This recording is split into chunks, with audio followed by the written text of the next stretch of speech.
Tour Party. Host rádia KIS Jižní Čechy. Ještě jednou zdravíme dnešního hosta Zuzku Kubáňovou, úspěšnou to raketlonistku. My jsme říkali, že to probereme, co je ten raketlon, ale ještě než se k tomu dostaneme, pojďme si jenom říct, on je to v celku mladý sport, novej, že jo, on není tak starý. Je to mladý sport tady v Česku, to bude tak 10 let, co tu existuje a vzniknul ve Skandinávii, tam je to asi 25 let. Takže v celku prostě je to ještě jakoby puberťácký sport, tak. Dá se to tak říct. Nicméně samozřejmě tak dovolím si říct, trošku rejpnout možná, to by je víc jak 25 let samozřejmě asi, že jo? Wofous.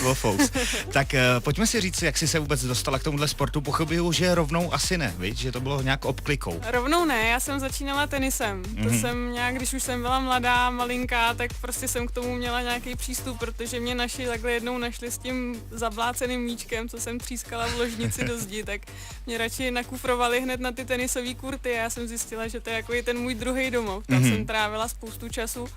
No ale potom přišly nějaký zdravotní potíže s loktem, tak jsem přešla na squash, zase raketa v ruce, zase spokojenost, hlavně se tam hodně běhá, to je pro mě důležité. Ano. No, takže přišel squash a ve squashi jsem byla první na žebříčku v České republice v ženách, no ale nebyly peníze na výjezdy, takže trošku ztráta motivace a pak jsem vlastně narazila na raketlon, že to existuje a že by to mohlo být ono. Ještě než se úplně dostaneme k tomu raketlonu, tak například, když si hrávala ten tenis před tím zraněním, tak měla si nějaký vzor, nebo byl ti dávaný nějaký vzor tady, český nebo cizí? Dávaný mi asi nebyl, ale tak tenkrát tam frčel ten Sempres s tím Egesim, takže nejdřív jsem fandila Sempresovi, dneska to úplně nechápu, protože ten Egesi byl lepší. Je mi to jasný. Já právě to mám u sebe, já si to pamatuju. Rodiče mi koupili, byla zima, byl jsem malej, koupili mi takový ty lyžičky, ty médi, jestli si je pamatuješ, a oni říkají, ty budeš Albert Tomba. Tak Alberto Tomba jsem rozhodně nebyl, když jsem je zlomil druhý den, tak pak říkali, budeš Boris Becker, to jsem taky nebyl. Takže prostě já jsem měl takovýhle vzory, který jsem bohužel neúspěšně nějak aplikoval do svého života. Nicméně u tebe mě právě třeba napadla Navrátilová, víš, jsem myslel, jestli ti nebyla dávaná. Tak mě ty ženský moc nebrali. Vůbec, spíš chlapi, je mi to jasný.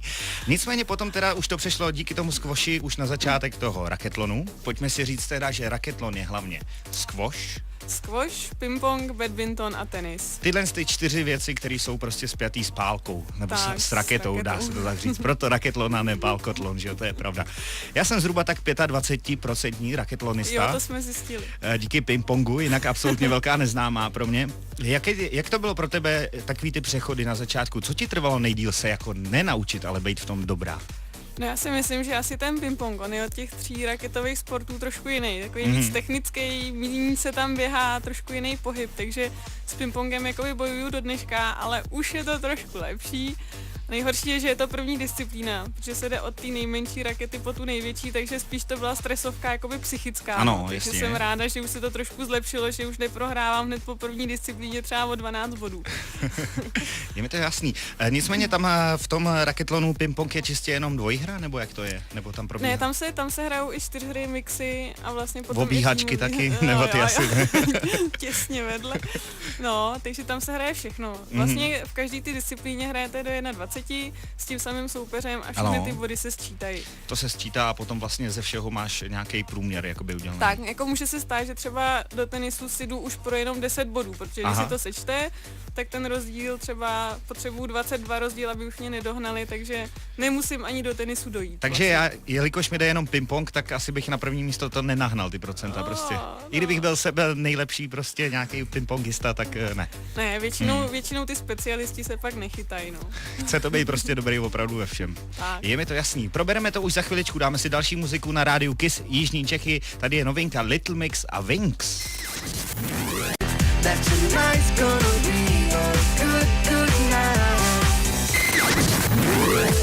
Tour Party na rádiu KIS Jižní Čechy. Dneska v Tour Party 4násobný mistr v pojídání párku v rohlíku versus 4násobná mistryně v raketlonu. Moje dnešní host Zuzka Kubáňová. Zuzko, pojďme si probrat věc, která se jmenuje raketlon, kterou někdo zná, někdo ne. Už jsme říkali, že vlastně pochází ze severských zemí, že jo? Tak. A u nás je zhruba tak 10 let. Ano. Ty seš nejlepší v ní, tak ty asi bys o ní měla povídat nejvíc. Tak jsme probrali to, že tam je squash, je tam badminton, je tam ping-pong a je tam tenis. tenis. Asi to nejdůležitější, na co vždycky zapomenu, člověče. To se musí nechat. Určitě máte nějaký klání, vzhledem k tomu, že jste 4násobná mistryně, což je neskutečný světa. Ty jsi říkala, že jednou je to solo, nebo jak jsi to měla? Pojď nám to Jednou říct. je to single.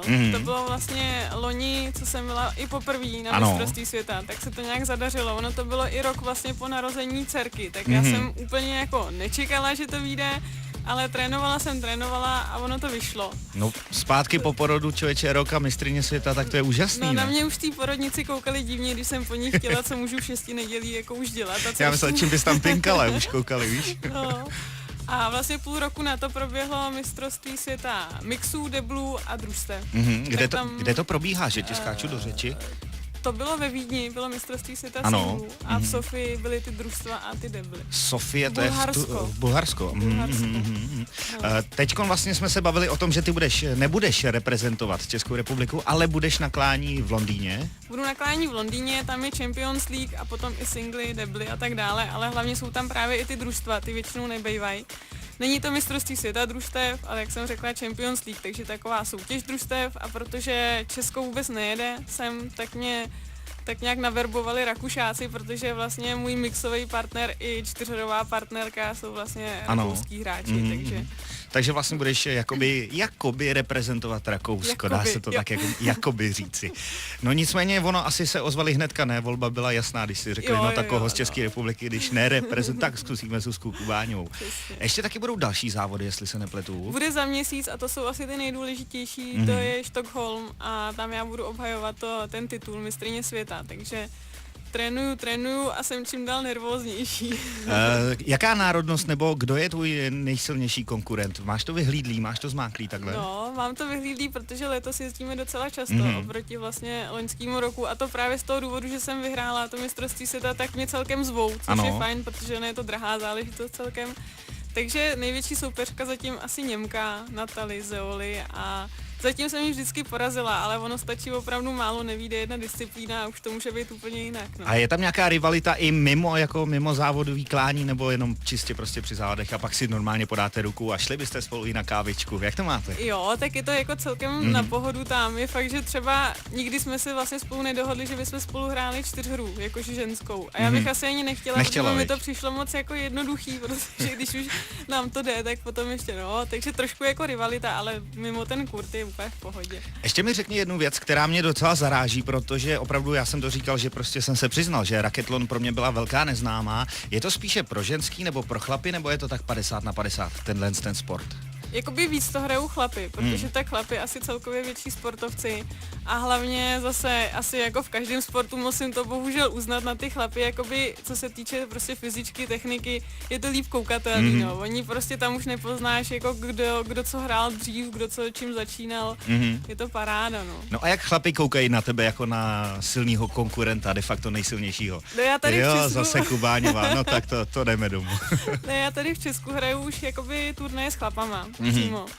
A už se mi párkrát podařilo být ve finále v té český tour, takže na žebříčku jsem teď asi 5. mezi chlapama. To je skvělý. Není to úplně blbý, ale vidím občas, že to ty chlapy trošku štve. No je to ponižující trošku, si myslím, člověče, jako taky ale úspěch, nicméně budíš ti přáno, protože to je neskutečný. Takže za měsíc držíme palce ve Stockholmu. Děkuju. Tam jsem vždycky říkal, se musím podívat, tak teď mi to asi nevyjde na ty závody, tak někdy příště, ale i tak budu držet palce, ať se daří a ať je o tobě slyšet prostě v novinách s tím sportem. Tak jo, tak to byl Raketlon, dáme si další muziku, za chviličku jsme zpátky na rádiu Kiss. Tour Party. Host rádia Kiss Jižní Čechy. Ono jenom dneska říct, dnes je mým hostem 4násobná mistryně světa, prostě v raketlonu to nejde, protože ona je neskutečně všestranná Zuzka Kubáňová, ona je trenérka. Co seš ještě, pojď na to říct, jump boxing, co je to jump boxing? Řekni mě, neznabohovi a člověkovi, který sport zná z televize, co je to jump boxing? Tak ona je to celkem nová záležitost, protože vlastně to je věc, která vznikla ještě, když jsem byla na mateřský, která mi teď končí. Takže je to vlastně skákání na trampolínce nebo odpružených botách, což má za úkol vlastně spíš jako odlehčit kloubům, trošku ulehčit vůbec jakoby vší té naší postavě. a do toho se boxuje, protože to je od jak živa Jasně, takový aha. můj jako koníček, který mě hrozně bavil, ale už nebyl čas ho dělat nějak jako víc závodně a tak dále. Takže jsem spojila záležitosti, které prostě mě přijdou hrozně blízký. No a udělala jsem z toho fitness cvičení, dostala jsem na to ochrannou známku, takže je to na trhu asi rok a zatím to lidi baví, takže doufám, že to To bude je neskutečný, víc jako- člověče, takhle vymyslet takovouhle věc. Baví to nejvíc ženský chlapy, jak to máš, taky 50/50, jak je to tam? Ne, většinou ženský. Já si myslím, že tady v Česku obecně jakoby chlapy na takový ty skupinový cvičení Nejsou. moc nejsou zvyklí chodit, to radši ta posilovna, že jo. To určitě, no. Ale ženský to baví, to je důležitý. Tady to asi je jedno, v jakém věku začít, víš, jestli v mládí nebo ve stáří. Dokud prostě můžeš skákat, stát na Tak, těch nohách, tak tak. můžeš začít rozhodně. Vlastně kdykoliv, no, jenom je to dobře. Je mi to naprosto jasný. Nicméně pojďme si probrat další tvoje úspěchy a věci, které ty děláš. Ty seš trenérkou, závodní hráčkou squashe taky, že jo? Nejenom teda v racketlonu, ale děláš i trénink. Squash, prosím tě, já si ho pamatuju z jednoho filmu s Budem Spencerem a Terencem Hillem, nevím, jestli jsi to viděla, kde teda neskutečně válil. Já jsem se pak dozvěděl, že dokonce Bud Spencer je mistr světa v plavání ještě předtím, než vlastně nabral tu. Takže já jsem tenkrát zíral, jak mu to šlo neskutečně. A já jsem si říkal, to umí každý, do toho jdu taky. No neumí prostě, je třeba se na to narodit. Máš takový nervy s těma, co učíš ten squash, nebo je to v pohodě? Já jsem celkem trpělivý člověk, takže nervy úplně nemám, ale je fakt, že většinou nejlepší práce je vždycky s těma jakoby juniorama, s těma dětma a hlavně když třeba je vidět, že by to chtěli dělat i trošku víc závodně, to je pak parádička. Ale jinak ke mně chodí ženský, chodí ke mně chlapy, prostě, který s tím úplně začínají třeba ve 40 letech. Ráda to naučím každýho a hlavně velkou podporu mám v manželovi, takže občas, když já nemůžu, tak on je totiž skvělý trenér, takže se občas vystřídáme, takže oni si nás taky tak jako vyzkoušejí, pak řeknou, s kterým je to lepší. S tím je to lepší, takže... jasně. Je mi to jasný. Já jsem právě, co se týče squashe, tak jsem ho měl po golfu, vždycky zafixovaný jako druhý snobský sport. Protože vždycky filmy, že jo, hele, jdu na squash, jako jo, prostě nějaký nafrněný milionář prostě jde na squash. Tak to mě taky o to odradilo tenkrát, po tom, co jsem si řekl vlastně, že mi to nejde, tak už to nebudu zkoušet. Tak jako není to tak prostě. Může to hrát kdokoliv. To bylo jakoby na začátku, dneska už to vlastně hraje jakoby každý a ty kurty už jsou daleko levnější, přístup taky všude, takže já si myslím, že je to výborný sport a skvěle se u toho člověk pořádně vyřádí. No. Tak já ti budu věřit. Nicméně ty jsi se celkově k sportu dostala skrz Univerzity Karlovu, že jo? Univerzita Karlová. No tam jsem spíš šla už, protože jsem sportovala, no. Já jsem vlastně jiný východisko ani neviděla. Je mi to jasný, ale tam si hlavně taky si nabrnkla manžela, že jo, co jsem se dozvěděl. No, on tam šel úplně náhodou, jakoby, protože on do té školy přeci jenom moc jako nechodil. On je děsně chytrý a on to nepotřeboval. Jo, takhle, ale jednou výjimečně přišel a prostě jo. slovo dalo slovo a už ze sportu byla láska. Tenkrát s modrou hlavou, no to nemohl nezaujmout. Počkej, proč s modrou hlavou? No, protože měl modrý vlasy, že jo, takže prostě, to bylo normální tenkrát. Jo, takhle, no, tak jako modrý vlasy třeba kdo fandí Kometě Brno, tak teď pije i modrý pivo, že jo, nebo takhle. Ne, to nebylo. Ne, to jen tak, on měli oranžový a tak. Tak hlavně, že byl chytrej, že jo. Zdravíme. Určitě. Jedeme stále dále na rádiu KISS Jižní Čechy Tufr Party. Dneska s mistryní světa v racketlonu, vidíš to, zase bych řekl rocketlonu. Nevím, proč to říkám, furt takhle. Já to počešťuju. No, v pohodě. Zuzka Kubáňová v Tufr Party.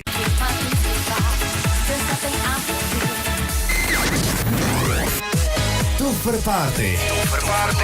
Host rádia KISS Jižní Čechy. Dnešním hostem v Tufr Party byla Zuzana Kubáňová, 4násobná mistryně světa v racketlonu, úspěšná ženská taky v jumping, boxingu a v dalších věcech ve squashi. Já nevím v čem ještě, já jsem se tě chtěl zeptat, že potom, když máš vlastně po zápasech, po tréninkách, jaký máš relax, jaký máš volno, a ty si mě zase zazděl tou odpovědí. Pojďme si to říct na rovinu, jaký je tvůj největší relax a tvůj koníček? Tak můj koníček je trošku adrenalinový. Já ráda dělám paragliding. A když nejde paragliding, tak aspoň kiting. Takže všechno takový. Zase je to sport, ale je to trošku jiný a je to v přírodě a je to děsně fajn. Takže filmy, televize, to není u tebe jako takový relax. Ale jako jo, teďkom po dlouhý době jsem v sobotu měla dopoledne volný, tak to jsem si to fakt jako užila, jo. Ale já to nevydržím díl, takže... My jsme se vlastně bavili o tom, že jsi chtěla taky s manželem na Bondovku na Skyfall, nicméně ještě nemáte zařízený hlídání, že jo? Jo, nemáme, no. Tak Bond pohlídá a vy nějak to vymyslete, no. Jo, a my půjdeme na co, když Bond pohlídá? No jo, člověče, jenom na M na nějakýho záporáka tam na Silvu a já vám to řeknu, já zítra jdu na půlnoční premiéru, tak já vám zavolám, jaký to bylo. Super. Nicméně pojďme se vrátit k tomu paraglidingu, tak to je věc, která taky mě neskutečně bere, když ji vidím, ale nikdy se neodvážím to dělat a ty vlastně jenom s tím, že lítáš s větrem za zády nebo i s motorem, jak to máš? Já jsem to zkoušela s motorem a poté, co jsem se rozběhla, protože přeci jenom ty starty a přistání jsou vždycky to nejnáročnější, poté, co jsem se rozběhla s těma asi 25 kg na zádech, zakopla jsem, ten motor mě přimáčk a já jsem furt držela ten plyn a hrozně jsem se smála a byla jsem zazděná do země, tak jsem řekla, že ten bezmotorový je rozhodně asi pro mě lepší. A je to paráda, musí mít člověk trošku respekt té přírodě, nebo respektive dost, protože o tom to je, ale když už jste v tom vzduchu a hledáte si ty stoupavý proudy a tak si tam jako to užíváte, tak je to prostě... Člověk vysadí, viď, najednou úplně... No, svým způsobem je to furt takový trošičku, jako kde bude co v tom Jasný, vzduchu, ale je to takový ten relax. Úplně něco jiného, no. Ty máš dcerku Nikitku, která kolik jí je let?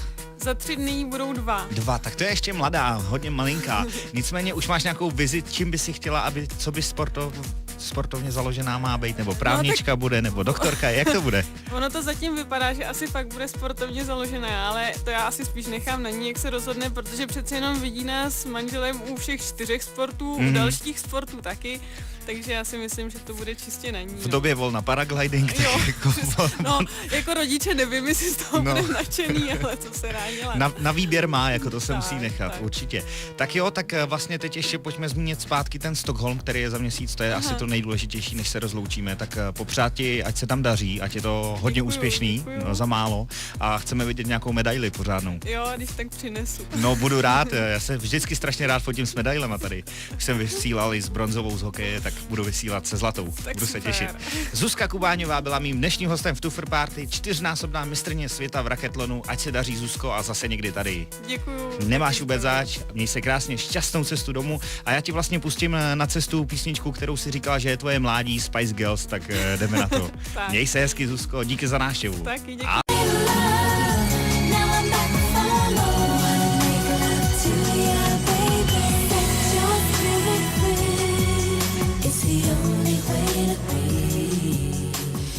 Taky sáci, mým dnešním hostem v Tufr Party byla Zuzka Kubáňová, bylo to hodně sportovní, nicméně já si myslím, že už teď vás můžu navnadit na příští středu, ta bude hodně hudební, protože do Tufr Party dorazí populární slovenská kapela Peter Bič Projekt, který mají na svědomí například megahit Hey Now, anebo teďkon úspěšnou a peckovou novinku Say It Loud. Takže příští středu ve 20 Petr Bič Projekt ve vysílání Rádia Kiss Jižní Čechy Live.